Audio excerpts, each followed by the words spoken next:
تعالوا بينا ندخل على أحداث فيلمنا الجديد واللي بتدور كلها حوالين قصة حقيقية حصلت مع زوجين بتدفن عربيتهم تحت التلج وبيتحبسوا جواها مدة كبيرة من الزمن. تفتكروا يقدروا يصمدوا ولا لأ؟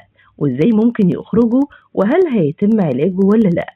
هنعرف كل ده، ولكن تعالى بقى أما أحكي لك القصة من أولها.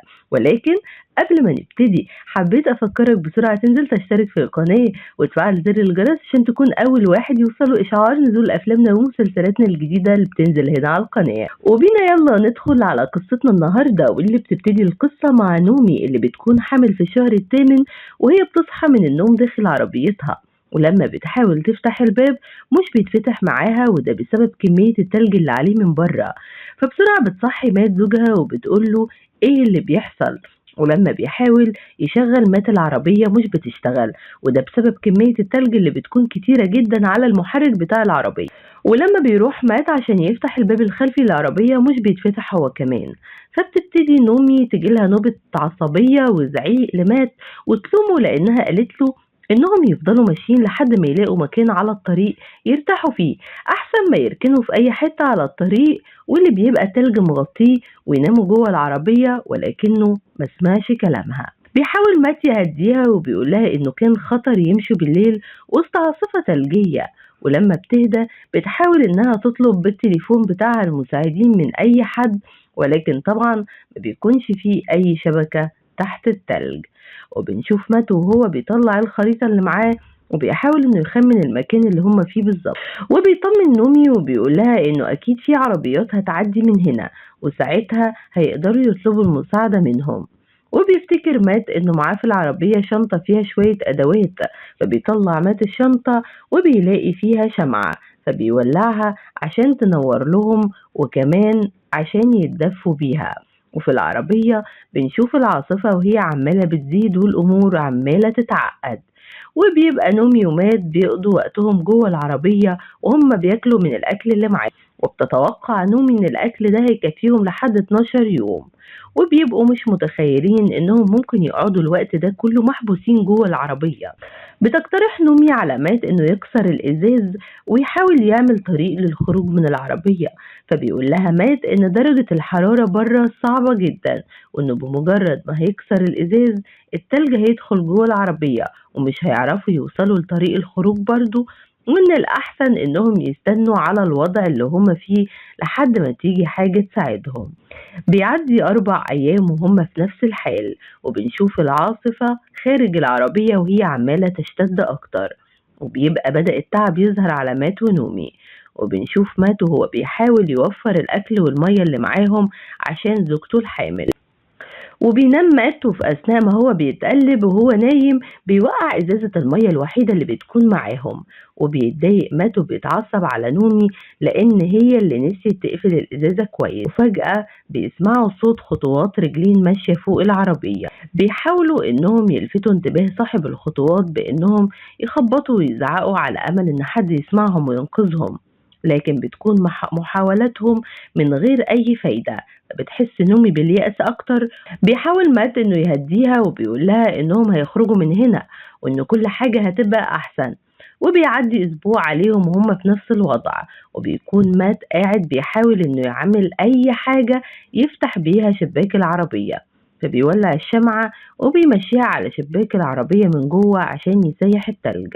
وبتكون نومي قاعدة بتلعب بالموبايل بتاعها، فبيقع منها في الأرض بسرعة، بتجمعه وبتشغله وبتكون خايفة ليكون باظ، وبكده يكون ضاع آخر أمل ليهم إنهم يخرجوا من هنا. لكن الموبايل بيشتغل وبالصدفة بتلاقي التليفون لقط شبكة، فبسرعة بتكلم أهلها وبتقول لهم إنهم محبوسين جوه العربية تحت التلج، ولكن مش عارفة هم فين بالظبط. لكن بتقول لهم إنهم ممكن يكونوا على بعد 50 ميل من الفندق اللي كانوا فيه، وما بتكملش نومي كلامها بسبب إن التليفون بيفصل. وبيجي اليوم التاسع عليهم هم لسه جوه العربية، وبيكون الأكل اللي معاهم قرب يخلص. بتكون نومي بدأت تحس بالندم وبتتأسف لمات لأن هي صاحبة اقتراح إنهم يطلعوا الرحلة دي أساسا.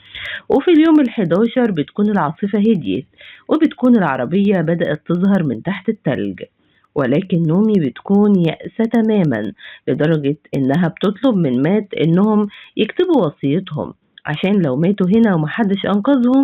فبيقول لها مات إنه مش عايز يسمع الكلام ده تاني، وإنه لسه عنده أمل إنهم يخرجوا من هنا. بعد شوية بيسمعوا صوت عربية إزالة التلج، فبيزعقوا بأعلى صوت عندهم وهم بيطلبوا الاستغاثة، ولكن للأسف محدش بيسمعهم. وبتعدي العربية والسواق مش بياخد باله منهم، وهنا بيحس مات باليأس وبينهار وبيفضل يصرخ بصوت عالي. بتبتدي نومي إنها تهديه وبتحاول تطمنه إن كل حاجة هتبقى أحسن، وإنهم هيخرجوا من هنا في أقرب وقت. وبعد أسبوعين وبعد نفاذ الأكل والمية بيبان على أجسامهم الضعف، فبيحاول مات إنه يجيب تلج من بره العربية عشان يسيحوا ويشربوه. وبالليل وهم نايمين بتحس نومي بألم شديد جدا وبيبقى باين إنها بتولد، فبتقوم من النوم وبتخلع هدومها لأنها بتكون مش قادرة تتنفس، وبتخلع مسند الكرسي وبتحاول إنها تكسر الإزاز. فبيقوم مات مفزوع من النوم وبيحاول يهديها ويفهم ايه اللي بيحصل، لكنها بتزقه. وبتبقى نومي خايفة لأنه محدش فيهم عنده خلفية طبية عن الولادة، ولكن بالرغم من كده بتولد نومي لوحدها طفلة وبيسموها أوليفيا. وفي اليوم العشرين بيكون بين المرض والضعف علامات بسبب قلة الأكل ودرجة الحرارة الباردة جدا، فبيحاول إنه يحفر في التلج من خلال الشباك عشان يعمل لهم طريق يقدروا يخرجوا منه. ولكن الطفلة بتصحى من الصوت وبتفضل تعيط، فبيخلع مات الجاكيت بتاعه وبيدفيها بيه، وبينام بعدها من كتر التعب والإرهاق. ولما بتنادي عليه نومي عشان يجيب لها مية مش بيرد عليها، فبتفتكره غرقان في النوم وبتقرب منه عشان تصحيه، لكنها بتتفاجئ انه فقد حياته ومات. فبتبقى مش عارفة تتصرف ولا عارفة هتعمل ايه. وفي الليل بتسمع نومي صوت عربية ماشية على الطريق، ولكن زي العادة بتزعق نومي ومحدش بيسمعها. وبتصحى الطفلة من صوت أمها العالي، ولما بتحاول نومي إنها ترضع الطفلة عشان تسكت مش بتلاقي الطفلة حاجة، لأن الأم بتكون هي كمان تعبانة وجعانة. فبتضطر نومي تاكل المشيمة بتاعتها بس عشان بنتها تلاقي حاجة تاكلها. وفي نفس الليلة بتنام نومي جنب جثة مات وبتخلع قميصه عشان تدفي بيه بنتها. وفي تاني يوم بتصحى نومي على نقطة مية بتقع على وشها من ذوبان التلج، فبسرعة بتقوم تروح على الشباك اللي مات كان بيحاول يكسره ويعمل منه فتحة يخرجوا منها. ولما بتحاول انها تحفر في طبقة التلج اللي على الشباك بتقدر فعلا انها تعمل فتحة منها وبتقدر انها تشوف الشمس اخيرا. فبتروح تلم حاجتها وبتحط بنتها في الشنطة وبتودع مات وبتخرج وبتمشي وهي مش عارفة هي رايحة فين.